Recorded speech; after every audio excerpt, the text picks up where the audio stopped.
Hey, philosophy students, just moving on here with the second phase of our ethical application in terms of our scenarios that we presented a couple times ago, a couple lessons ago.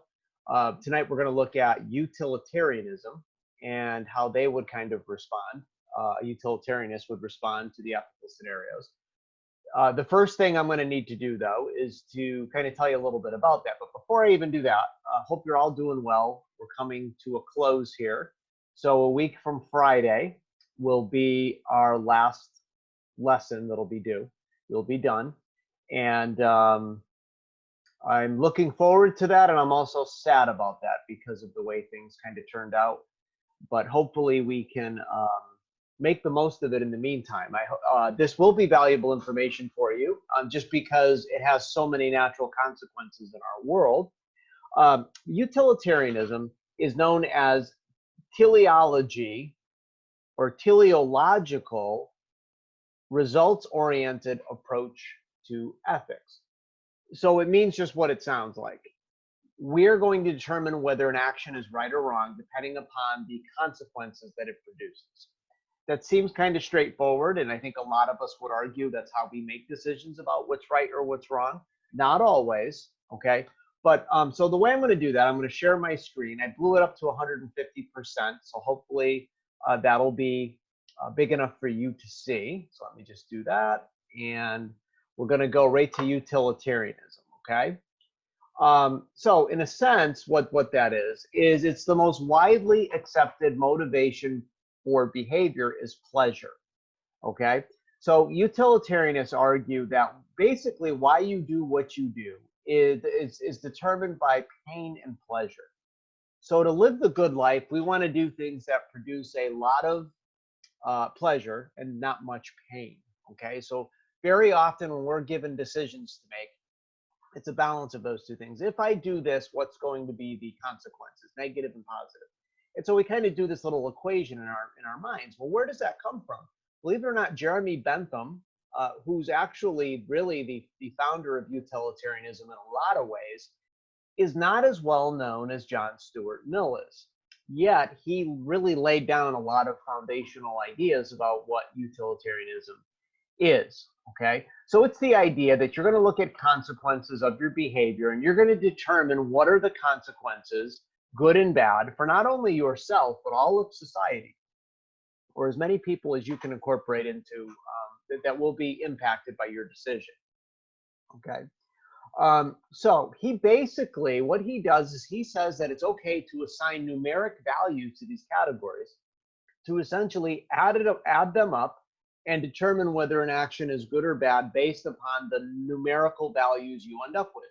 If there's more good, then there's bad, then you can do it. If there's more bad than good, then you shouldn't do it.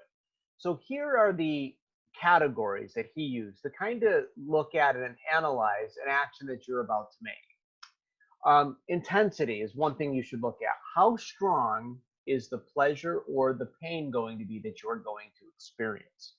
Okay.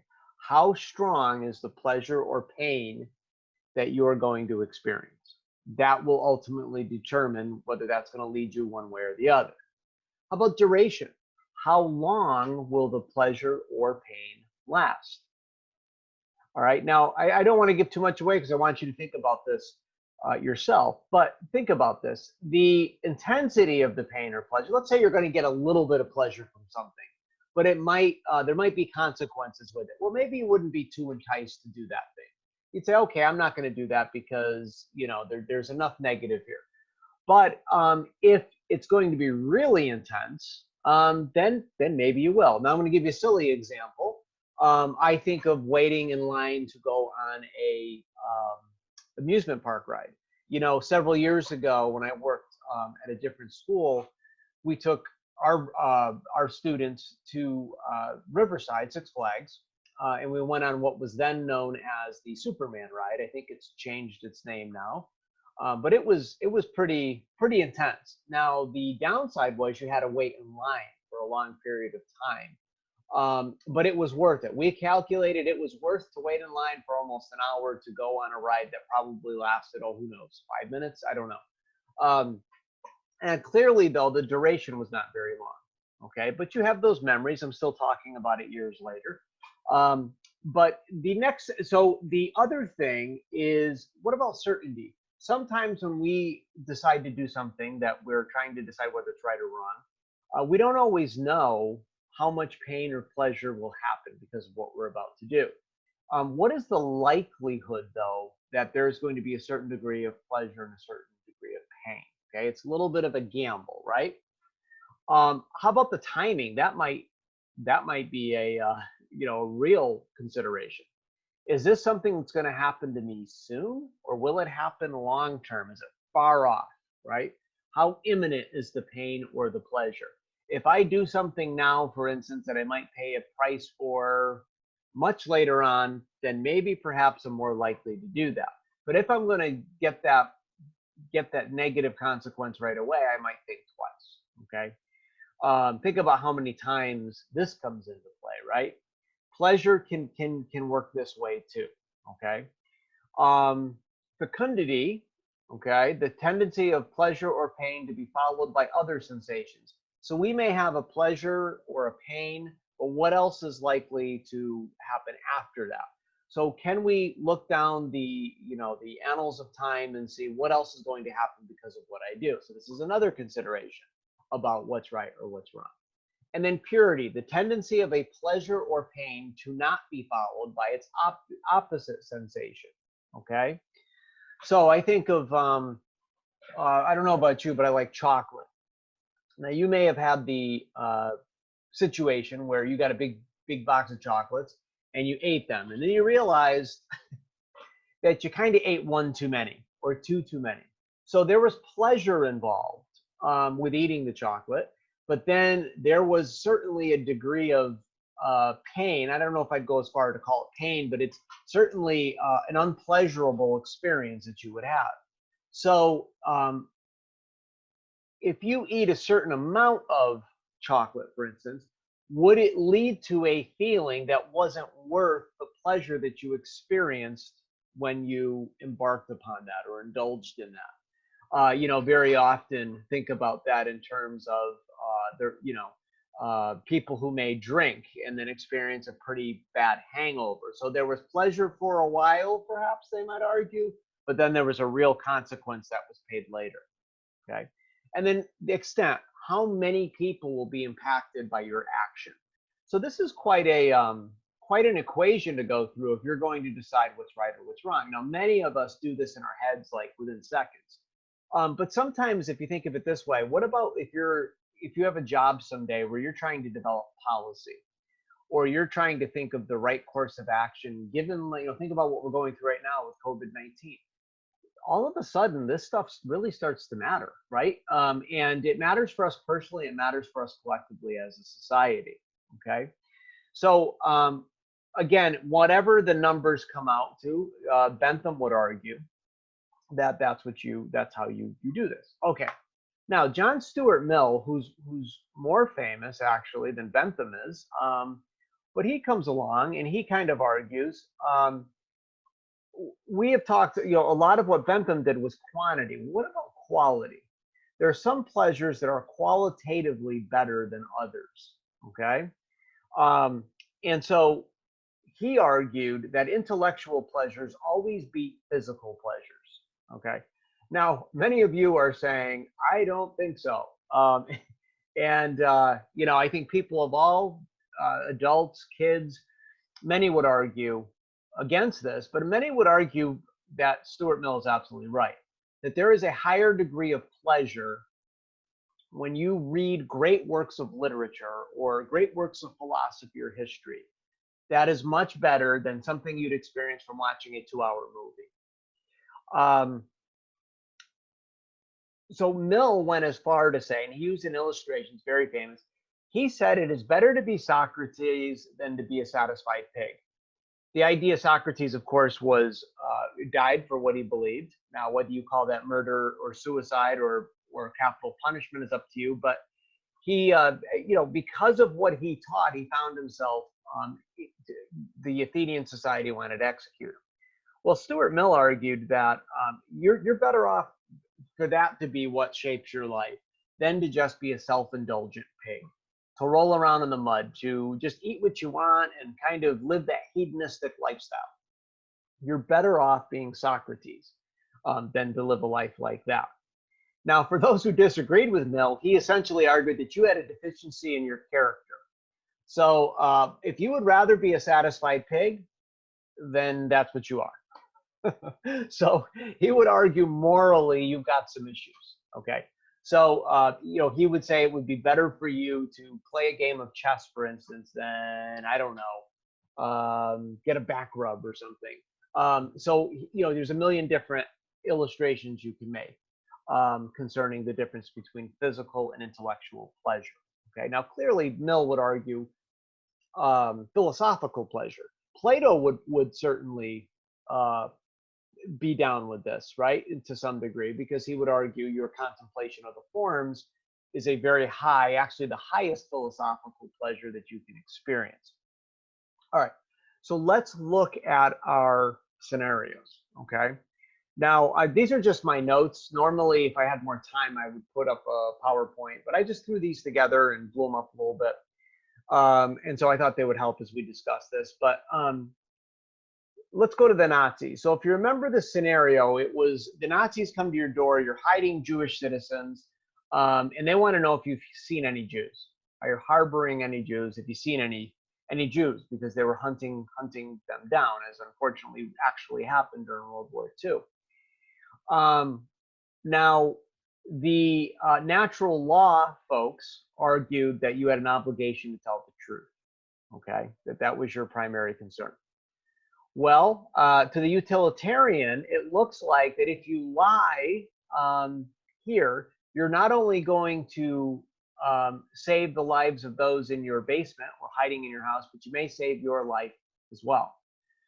If you tell the truth, the chances are you're all dead.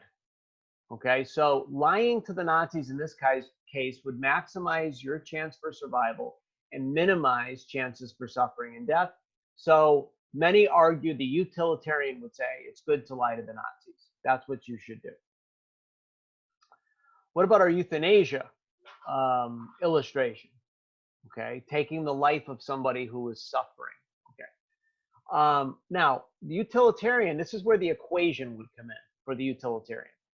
They would argue, let's say the person wants to die, the family wants the person to die, they're all in agreement.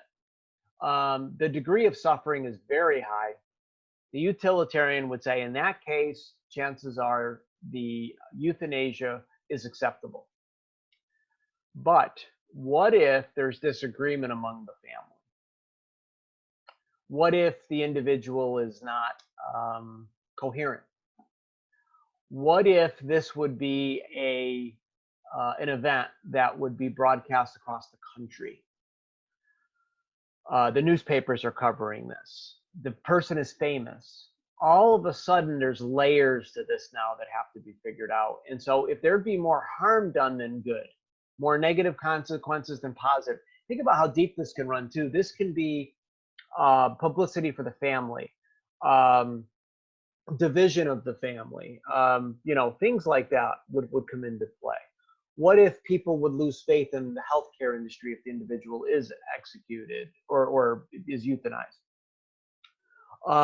Would this lead to more people doing this on their own that perhaps aren't as seriously hurt or injured? Or what if somebody just wanted at a certain point in their life to be euthanized?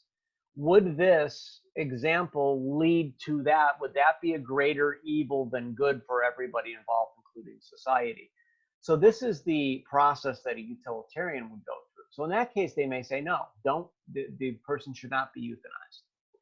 Okay, let's get into bullfighting. Well, this is where Stuart Mill was controversial going back to the 19th century. And to be honest with you, it's not that controversial today, interestingly enough. He argued that animals can feel pleasure and pain just like humans can. And he even seemed to leave the door open that maybe animals would suffer more than humans. He didn't really, it doesn't look like he really talked a lot about, whether or not you were reasonable as a human as opposed to an animal, the idea you could figure this out, in terms of your reasoning, your rational, the idea that you're even considering the morality of an action, which an animal can't. John Stuart Mill would say the animal may actually experience greater pleasure or greater pain than the human. So they're almost in the same boat. They need to be considered in the same breath. So think about animal rights activists today. They might be very happy with John Stuart Mill because Mill may argue in many ways the human and the animal need to be equal in consideration. So they would probably be against bullfighting because even though it's bringing pleasure to a certain group of people, they might look at the overall suffering, and they go as far as, if you're going to do this with bulls, maybe you can do it. We talked about the dog illustration of Michael Vick and some others. Wouldn't that further lead to perhaps people doing that as well? So as far as bullfighting goes, or animal fighting at all, the utilitarian would probably be against it. For those reasons. Okay. Now let's look at pros and cons of utilitarianism. So the pros, many argue that utilitarianism is a good ethical system because it deals with pain and pleasure. Almost all of us, if not all of us, make decisions all the time based upon pain and pleasure. It's human motivation. The other thing is that the ethical decisions that we make, it takes very seriously how it will impact others.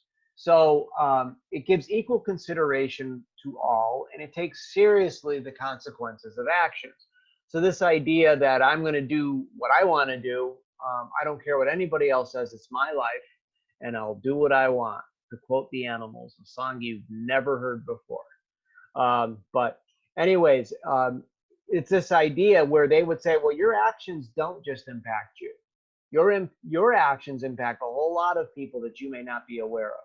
Okay, so it takes that seriously, and it's an analysis of moral situations, and it really analyzes it, tries to make it as scientific as possible. So many people today who are intoxicated with scientific information, we're going to make decisions based upon science, they'll probably like this quite a bit because it really does attempt to do that. All right, well, what about cons? So these are some cons that have been brought up over the years with ethics, with this ethical system. Let's say that a group of 30 students decide, let's say that we're our own society, there's 30 of us, and we're in a remote part of some country, and we decide to set up a society, and we decide that one individual, we don't like doing our laundry, we don't like hunting for food, or we don't like cooking it, say, and we determine that it would make sense for the 30 of us, instead of each one of us doing this ourselves, that if one individual would do all the negative stuff, wash the clothes, cook the food, and do all those negative activities that we don't want to do, that would be what's best for the community. So we vote on a guy named Bigfoot Bill. This is just the name of the individual that it was given in one of the analogies. He's going to be the guy that's going to do all this. He essentially is going to be our slave. Well, you may argue that's horrible, and many would. But there's 30 of us, 29 of us are going to benefit, and only Bigfoot Bill is going to suffer the consequences for this. And because of that, we say, when we do our little equation, we are a formula, we argue that this is what's good for the society. So Bigfoot Bill becomes a slave of our society. Now, you might say, well, a utilitarian might push back on this and say, well, if you can justify it here, now all of a sudden slavery becomes part of the greater society outside of the 30 people. Well, that only works if you have, massive numbers of people finding out about this, on and on it goes. But that seems to be, many would argue, a weakness of the system. But again, utilitarianism as natural law, they would push back on these consequences or these negative evaluations of their system. All right, what about a peeping Tom? Okay, now imagine someone who spies on people who don't know they're being watched. It's kind of very much, something that disturbs us to even think about. But it might be argued that if the people don't know they're being watched, that only this peeping Tom does. He's getting a certain degree of pleasure from that, and nobody's harmed in the process because they never find out. Well, some argue that's a weakness of utilitarianism because as long as you don't get caught, the action seems to be okay, right? However, some would argue, well, what if you get caught? Now, like we talked about before, one of the criteria there is you have to look down at the chances of pleasure and pain. If you do get caught, what are the chances? There's a whole lot of negativity now, right? And that chance that you would get caught might outweigh your decision to do it. Well, Plato offered an example of the Ring of Gyges, which, believe it or not, a lot of what this story is about basically goes into the story of the Invisible Man. So there's a movie out right now that came out right before COVID hit. I think it's on Netflix now. It was basically the Invisible Man, and the power that you would have if you could make yourself invisible. The Ring of Gyges is this idea that if you had a ring that would make you invisible, what would you do? Would it corrupt you? Would there be moral limitations on what you would do because you would get away with it? Nobody would know. They wouldn't see you.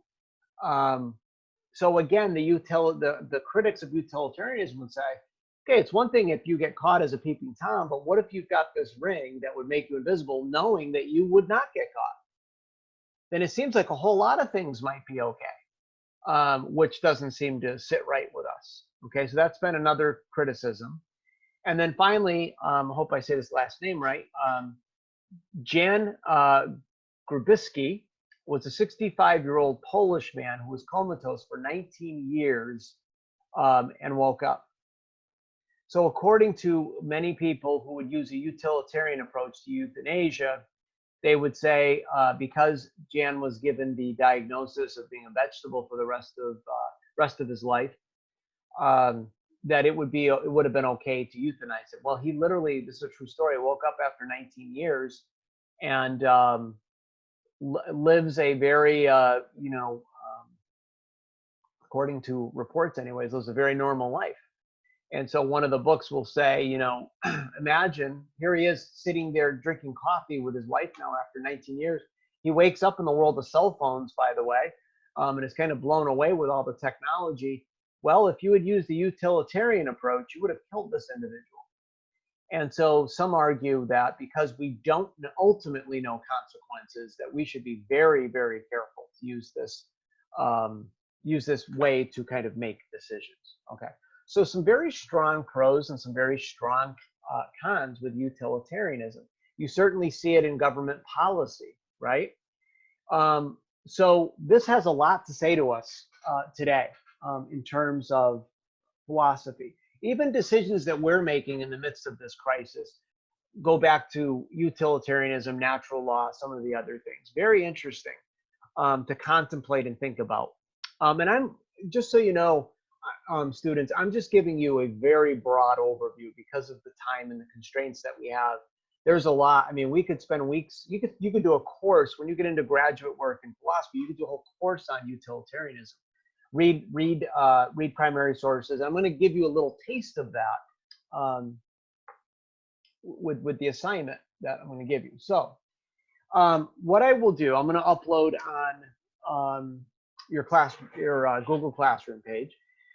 There's going to be it's like 2.5 pages of John Stuart Mill's utilitarianism, and it's John Stuart Mill's writing, and there's a few questions that follow that. Okay, I'm also going to include a little bit of the 2 pages of information, just over like a big overview of what utilitarianism is, if you didn't get it from the lecture or from what I put up with my notes. But that's going to be there for you as well. Okay. So we only have a few assignments left. Okay. So here's one for you. It'll give you a chance to read a primary source of what philosophy sounds like, and kind of to read it and to digest it and analyze it and think about it. I hope I've given you enough background here to make sense of it. So when you get to a place in the reading, maybe you don't understand what it's saying. If you know where John Stuart Mill is coming from in philosophy, that will help you understand what's actually being said. That has really helped me as I've read philosophy over the years. Is as long as I kind of have a big idea where the individual is going. If I get to a segment of something that I'm not really sure what's being said, I go back to that, and then it makes sense. It helps me to figure it out. So that's I will upload that. And hopefully that gave you a little insight of utilitarianism. I think ethics can be the most interesting branch of philosophy because it just applies to us so much, and we see so much decision making in our world really being carried out under different ethical guidelines that actually match the stuff that you're learning. And how many people don't even realize they're utilitarians, or how many people don't even realize they're following a natural law philosophy. So when you start to learn the pros and the cons and you think of it yourself, this can really help you, not only in your individual life, but in your job, in your career, maybe in college as you have group discussions. Because no matter what your major is, usually there's an ethics class that you'll take. Medical ethics, legal ethics, education ethics, ethics in education. So I hope this was helpful, and hope you're doing well. Seniors, you're almost there. And I'm looking forward to being part of the graduation process, whatever that looks like. I hope to see you virtually soon. And I'll post those. So tonight, this is Tuesday night, almost said Monday night, but that was Memorial Day yesterday. I will post this tomorrow, okay, along with the material. And I'll see you in the near future.